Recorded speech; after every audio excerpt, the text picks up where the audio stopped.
All right, hello, everyone. This is silverkyle, and today we are going to be going over my TBR for December 2023, which is all the books that I'm hoping to complete in the month of December. And I stacked this with 8 books. Well, 7 books, 1 novella, and that's quite a bit. The most I've ever read in a month is 5 books, and I was reading like mad just to do that. So we're going to see how well this goes. But I can say that in the month of November, I ended up not reading too much in the first half, but in the last 2 weeks, I read 3 books and started a 4th.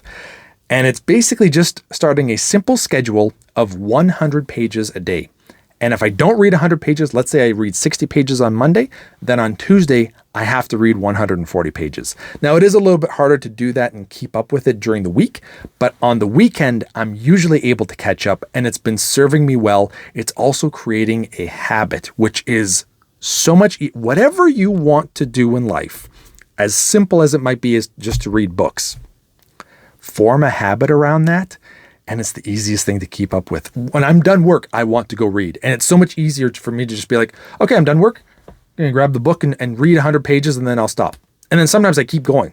It depends on how what I'm reading, how tired I am, but it's working out so well so far. Loving it. So what I've done for the month of December, stacked it with a bunch of stuff here from mostly 2023 books that I kind of tried to stick with Christmas, winter themed. And then I also have 2 books that I want to finish that I should have finished a long time ago, but I'm so excited to finally be finishing The Lord of the Rings. It's blasphemy for me to say that I've never finished The Lord of the Rings. I read The Hobbit at 13, read Fellowship of the Ring at 14, Two Towers at 14, started Return of the King, and just never finished it.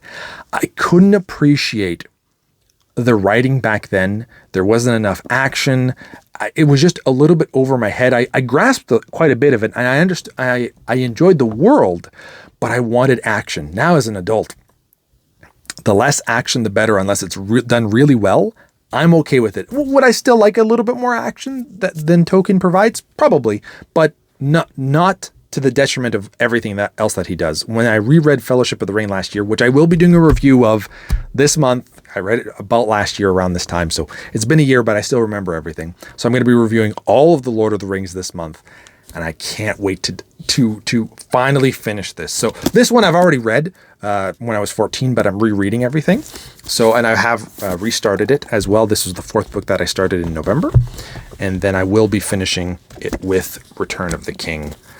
Finally, I'll be done Lord of the Rings. I'm so looking forward to this, and then I can go on and read stuff that I never even started.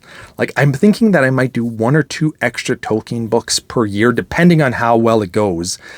Silmarillion might be next year, and I'm a little bit intimidated by that. I'm not going to lie, because it's not necessarily like a story like Lord of the Rings is. So we're going to see how well that goes. Next up is The Christmas Guest by Peter Swanson. This is the novella. It's like less than 100 pages. Little cute story. Well, I don't know if it's cute or not. I mean, it's still a murder mystery. But basically, we have Ashley Smith is an American student in London who is looking to spend a lonely Christmas, but her friend, Emma, decides to invite her over to spend Christmas with her family. Emma has a brother that Ashley has the hots for. The only problem is that he's being accused of potentially murdering this girl in another local village or something like that. The brutal slaying of a girl, and Ashley is kind of in the middle of all of this. So it looks like there might be, I mean, if you look at this does not look like a murder mystery at all. It looks like some kind of fun little Christmas story. I feel like there's going to be some comedy in here. I'll let you know how it is. I feel like because I try to read 100 pages a day, I'll be able to finish this in one shot, in one sitting. The next one would make a lot more sense for it to be a murder mystery, and that is The One Left by Riley Sager. I did finish, what is it? The House Across the Lake, which I really enjoyed by Sager here. This one is about, I think it's in 1929. Yeah, 1929, there is this family that all gets murdered in this mansion, I believe. Lenora is the 17-year-old daughter that they think was the one who murdered the family, but could never prove it. And now it's 1983. Lenora is quite old, and she has Kit McDeer that is taking care of her now in this mansion. Lenora is now a mute, but she can still communicate with a typewriter, and that's where she starts off with, I want to basically tell you something. And she starts going into what actually happened over there. But Kit also isn't really trusting if Lenora is telling the truth either. So I'm looking forward to that, considering how much I loved The House Across the Lake. That was a perfect thriller, little bit of horror. I'm assuming because of the brutal slayings here as well, that the whole family was killed. This is gonna be pretty spooky. Next up, we have another one basically winter-based, and I couldn't find really a synopsis for this book other than the back here, which is very small, which I'm okay with. Basically, there's a bus, a stranded cable car, and a chalet, I believe. Basically, a bunch of people. So there's a bus full of students, a cable car full of strangers, and an isolated chalet full of friends. And there's potentially a killer among each of these groups. And it says, why is no rescue coming? What are they trying to escape from? And who are the terrifying whistlers? That's all I've got from this, and I'm intrigued. And just the drift with that, it's so basic and plain. But I love that art. It just, I don't know, there's something about it that just hits some kind of nerve in the background that goes, ooh, that's going to be good. I don't know if that's how you all react to thrillers, but that's how I am. Next up, we have Lisa Jewell's None of This Is True. Oh, and so in the last few books that I've shown here, I think they're all, everything other than Lord of the Rings is 2023, which is kind of fun because I do want to see what best book of 2023 I've read. I will be doing a top 10 of books I've read in 2023, so we'll be doing that near the end of the year. So this one, None of This Is True, I believe this is about a podcaster. I've heard a lot about Lisa Jewell. I have not read anything from her yet, but this will be my first one. And so it's Alex Summers, a podcaster, a true crimes murder podcaster, and she's celebrating her 45th birthday. Along at the same time, she meets up with a Josie Fair, who is also celebrating her 45th birthday on the same day. So they're birthday twins is what they call it. And they start looking into their lives, specifically Josie's, and there's some interesting things there. And then all of a sudden, Josie disappears. And now we start looking at it, and it looks like because of Josie, Ashley might be getting into her own true crime story. So it seems like it'll be something that's quite interesting. And what I also had noticed from Lisa Jewell is that Lucy Foley has something written here about it. So and I know Lucy Foley, so whenever I see names that I am familiar with, it really does these little blurbs, when you know them. I mean, when you see Stephen King mentioning a blurb about something, it's like, whoa, this has a good chance of it potentially being good. But if you have specific authors that you know of that aren't as renowned as maybe like Stephen King, but it's something that you know of that you enjoy, I really do feel like it adds they're throwing their weight around and saying that this is good. So if I like those books, I might enjoy this as well. It really does work. Next up, we have David Baldacci's The Edge, which is a sequel to The 620 Man, which I did read. I think that was his novel that came out last year. And I did like that one. David Baldacci, I've read quite a bit of novels from. His last one, which I did read earlier this year, I did not like, though. I don't know if I'll be able... Simply Lies. Yeah, Simply Lies was his book that he released 6 months ago about. Didn't enjoy that one, but I did enjoy 620 Man. Same character coming back in this one. He is an ex-Army Ranger, and his name is Travis Devine.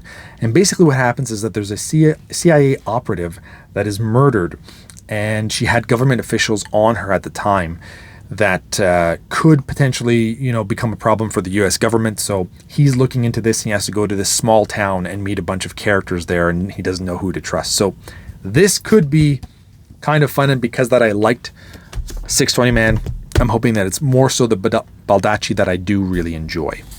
He's got a lot of books, and I mean, he writes 2 of them per year sometimes, so that's quite impressive. And the last but not least book is called The Helsinki Affair. by Anna Petoniak. And basically, I was on Goodreads and I had seen somebody in Canada that was like one of the top 10 reviewers in Canada, because he just reads so many books. I think he reads like, he has over 3,000 ratings. I can't remember how many ratings he has, but it was a crazy amount. He reads a good amount of books every year. And this was one that he gave 5 stars to. And he seems relatively picky, which I enjoy because I want picky ratings. I don't want every book to be 5 stars because every book is not 5 stars. It is, you can't figure out what book is actually incredible, life-changing if everything is 5 stars. There's no chance that everybody is reading 100 5-star books a year. It's not possible. You're most likely reading 3s. And then there's a few 2s, a few 4s, maybe a 5, maybe I think a 1 is probably, if you've picked up a 1-star book, that the odds are against you at that point in time. But picking up a 5-star book should be maybe not even happening every year. So, but if you read 100 books, I mean, if you have a few 5 stars, that kind of makes sense. So anyway, this is a spy novel where basically Amanda Cole is now a brilliant young CIA officer following in the footsteps of her father, who was also in the CIA during the Cold War, a spy during the Cold War. And what happens is that there's some threats against a U.S. senator that Amanda believes in, but none of her superiors do. And then the senator actually does get murdered. So she has to look into this along with another legendary spy called Kath Frost. And they start diving into it. And then they see that in the senator's notes, Amanda's father, who was a spy at the time during the Cold War, his name is mentioned in the notes of the senator that was murdered. So some interesting plot points there. I just am basically going off of this one reviewer who seems very picky, and he's also Canadian. So that's why I want to dive into that and see how that goes. So that's everything that I'm hoping to read in the month of December. I would probably say that the ones that I'm really going to try my best to read are The Lord of the Rings, Two Towers, and Return of the King. The Christmas Guest, because that's very festive. Probably The Drift, because it is once again a winter setting. And then the only one left, because I did really enjoy Riley Sager. The other ones I do want to get to, but they would be secondary to those 5 that I mentioned first. So we'll see how this goes. I do also have holidays coming up at the end of the month, so I'm thinking that that'll help. And I do have a few days kind of coming up at the beginning of December as well. So I'm hoping that those extra few days off will allow me to read a little bit more. So we'll see how that goes. Let me know in the comments below what you are reading in the month of December. And you have all been bearded in. Beardage.